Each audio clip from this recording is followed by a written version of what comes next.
देखिए अजरक प्रिंट में latest collection वाली डिजाइने आ गई और बहुत सारा माल आया और बहुत सारी डिजाइने आई है, तो फटाफट से हमारे चैनल को फॉलो और सब्सक्राइब जरूर कर लेना।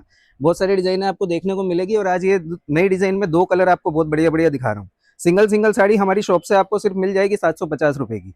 ये देखिए, मल चंदेरी कॉटन फैब्रिक रहेगा और जो आप प्रिंट देख रहे हैं पूरा अजरक प्रिंट, हैंडमेड प्रिंट रहता है और बहुत यूनिक कलेक्शन है और कपड़ा एकदम सॉफ्ट रहता है इसका। मार्केट में ये साड़ी आपको कम से कम 1400-1500 की रेंज में मिलती है, हमारे यहाँ पे सिर्फ 750 रुपए में मिल जाएगी।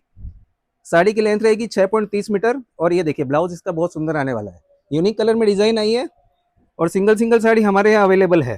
तो आप शॉप पे आके विजिट करेंगे तो 750 रुपए में मिल जाएगी, कोरियर करवाएंगे तो 800 रुपए में ये साड़ी घर बैठे आ रही है। ये देखिए दूसरा कलर देखिए, बहुत ही सुंदर कलर है, नई नई मैचिंग आई है। तो फटाफट से हमारे चैनल पे फॉलो और सब्सक्राइब कीजिए और ऑर्डर करने के लिए स्क्रीनशॉट खींचिए, एड्रेस लिखवाइए और 800 रुपये पेमेंट करवाइए, तो ये साड़ी घर बैठे आपको आ रही है। सीओडी अवेलेबल नहीं है, तो सीओडी के लिए इंक्वायरी ना करें। Thank you.